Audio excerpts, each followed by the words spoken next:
నెల్లూరు నగరంలోని పలు చోట్ల బైక్ దొంగతనాలకు పాల్పడుతున్న వ్యక్తులను అరెస్ట్ చేశామని నెల్లూరు టౌన్ డీఎస్పీ శ్రీనివాసరెడ్డి తెలిపారు. నెల్లూరులోని పోలీస్ కార్యాలయంలో వారు మీడియా సమావేశం నిర్వహించారు. ఈ సందర్భంగా డీఎస్పీ శ్రీనివాసరెడ్డి మాట్లాడుతూ బైక్ దొంగతనాలకు పాల్పడుతున్నారంటూ పోలీసులకు వచ్చిన ఫిర్యాదు మేరకు విచారణ చేపట్టి బైక్ దొంగతనాలకు పాల్పడుతున్న వారిని అరెస్ట్ చేసి వారి వద్ద నుంచి బైక్లను స్వాధీనపరుచుకొని నిందితులను మీడియా ముందు ప్రవేశపెట్టామని పోలీసులు తెలిపారు.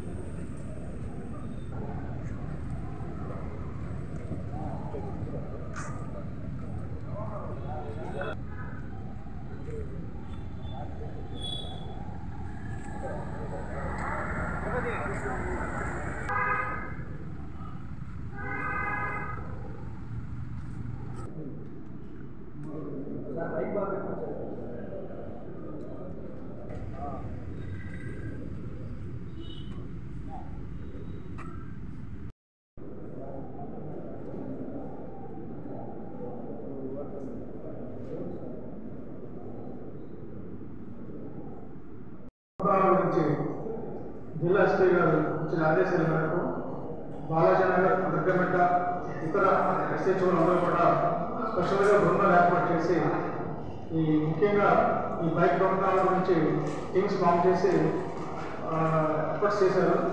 దానిలో భాగంగా దగ్గరమెట్ట సీఏ అల్తాఫ్ ఆఫీస్ గారి హుస్సేన్ గారి నాయకత్వంలో టీము వర్కౌట్ చేసి మనుగోలు మండలం పేరూరు గ్రామానికి చెందిన ఎల్లంటి మురకృష్ణ అనే వ్యక్తిని పట్టుకొని అతని దగ్గర నుంచి 9 బైక్స్ సీజ్ చేశారు. వాటికి సంబంధించి 5 కేసెస్లో దగ్గరమెట్ట కేసెస్లో ఎఫ్ఐఆర్ నమోదై ఉన్నాయి. అది కాకుండా ఇందుకూరుపేట, బిట్రకొండ పోలీస్ స్టేషన్లో కూడా 2 కేసులు నమోదైనాయి. ఇది కాకుండా ఇంకా 2 కేసెస్లో కంప్లైంట్స్ని ఫేస్ చేసి ఎఫ్ఐఆర్స్ నమోదు చేయాలి. మొత్తం 9 పేరుని కూడా సీజ్ చేసుకున్నారు. ఆ ముద్దాయిని అరెస్ట్ చేసి ఈరోజు రిమాండ్ పంపిస్తున్నారు. అదేవిధంగా బాలాజీనగర్ పోలీస్ స్టేషన్కి సంబంధించిన మోటార్ సైకిల్ సంబంధించిన ఒక వ్యక్తి దుబ్బూరు రాజా, వనంతోప్ సెంటర్, నెల్లూరు సిటీ, ఇతన్ని అరెస్ట్ చేసి ఇతని దగ్గర నుంచి 7 బైక్స్ స్వాధీనం చేసుకున్నారు.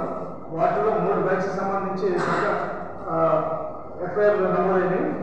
మిగతా 4 సంబంధించి ఎఫ్ఐఆర్లు ఇంకా కట్టలేదు. కంప్లైంట్స్ చేసిన తర్వాత వారిపై కూడా కేసు నమోదు చేయడం జరుగుతుంది. మీరు కూడా అరెస్ట్ చేసి కోర్టుకు పంపిస్తున్నాం.